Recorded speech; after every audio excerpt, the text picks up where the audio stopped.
Aláròyé máa wí o. èyí ni ìdí tí àtìkù ṣe fẹ́ ṣe àtìlẹ́yìn fún Sowore.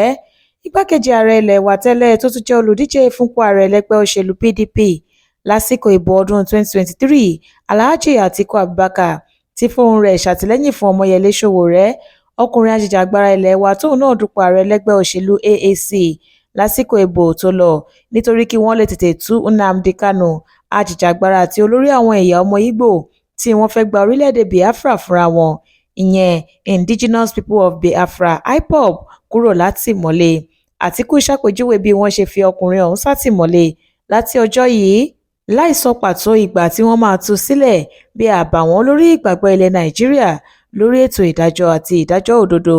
Nínú ọ̀rọ̀ tí ọkùnrin yìí sọ lọ́jọ́bọ̀ Thursday ọjọ́ 9 oṣù kẹwàá ọdún yìí ló ti ní gbogbo ara lòun fi ti ìpolongo tí ọkùnrin tó máa ń jà fẹ́tọ̀ ọmọnìyàn ní Ọmọyẹlé Sowore fẹ́ ṣe láti lè pè fún ìtúsílẹ̀ Kanu láhàámọ́ tó wà lẹ́yìn. Ó ní bí Mazi Nnamdi Kanu ṣe wà látìmọ́lé látọdún yìí wá jẹ́ egbò lórí ẹ̀rí ọkàn orílẹ̀-èdè wa àti ohun ẹ̀gbin lórí ìgbàgbọ́ wa nínú ètò ìdájọ́. Àṣìlò agbára ni bí wọ́n ṣe kọ etí ikún sí àṣẹ kóòtù tó fún un ní bẹ́ẹ̀lì. Ìwà burúkú sí ètò ìdájọ́ wa sì ni. Nítorí èyí, mo pariwo síta gẹ́gẹ́ bí àtìlẹ́yìn fún ìwọ́de tí Ọmọyẹlé Sowore fẹ́ ṣe ṣáájú rẹ̀ kí wọ́n lè tú Kanu sílẹ̀ tàbí kí wọ́n bẹ̀rẹ̀ ìgbẹ́jọ́ rẹ̀ bó ṣe tọ́. A ti kùnà gẹ́gẹ́ bí ọmọ orílẹ̀-èdè Nàìjíríà rere tí a bá fi ẹjọ́ Kanu sílẹ̀ láti túbọ̀ máa bàjẹ́ sí i bí ẹni fi egbò Nàìjíríà míì tó kọ̀ láti jiná sílẹ̀ ni.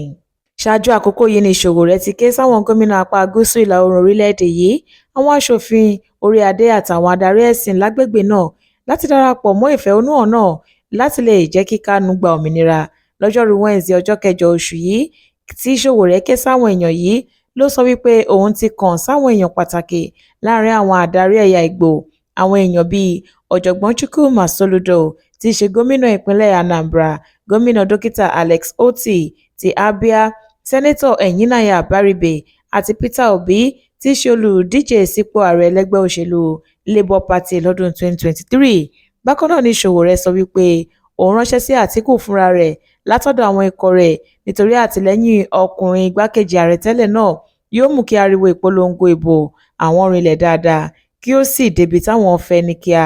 Sẹ́nẹ́tọ̀ Abaribe ní òun máa pè mí padà ní ti Obinna Aguocha tó wà nílé ìgbìmọ̀ aṣòfin kékeré, ó bá mi sọ̀rọ̀ dáadáa, ó sì fún mi ní kóríyá. Àwọn ọmọ ilé ìgbìmọ̀ aṣòfin ìpínlẹ̀ Abia jẹ́ kó yé mi wípé àwọn ń gbèrò láti lọ sí London lọ́sẹ̀ tó ń bọ̀ táwọn yóò sì darí sí Abuja tààrà láti mọ nǹkan tó kàn. Wọ́n ní àwọn ń gbà á lérò láti dé ọ̀dọ̀ olórí ètò ìdájọ́ ilẹ̀ Nàìjíríà láti lè sọ ẹ̀dùn ọkàn àwọn. Àsìkò tá a máa fi nǹkan falẹ̀ kọ́ leléyìí o. Tá a bá gbàgbọ́ pé lóòótọ́ ni Nnamdi Kanu lẹ́tọ̀ọ́ sí òmìnira, a jẹ́ wípé gbogbo adarí tó ní ẹ̀rí ọkàn gbọ́dọ̀ gbéra nísinsìnyí, kì í ṣe nígbà tó bá yá. Tí ẹ ò bá gbàgbé, pẹ̀lú gbogbo ìgbẹ́jọ́ àti ìdájọ́ kóòtù lóríṣiríṣi tó ń wáyé lórí ọ̀rọ̀ rẹ̀, inú àhámọ́ àwọn ọlọ́pàá DSS ní Kanu wà látìgbà tí wọ́n ti gbé e lọ́dún 2021.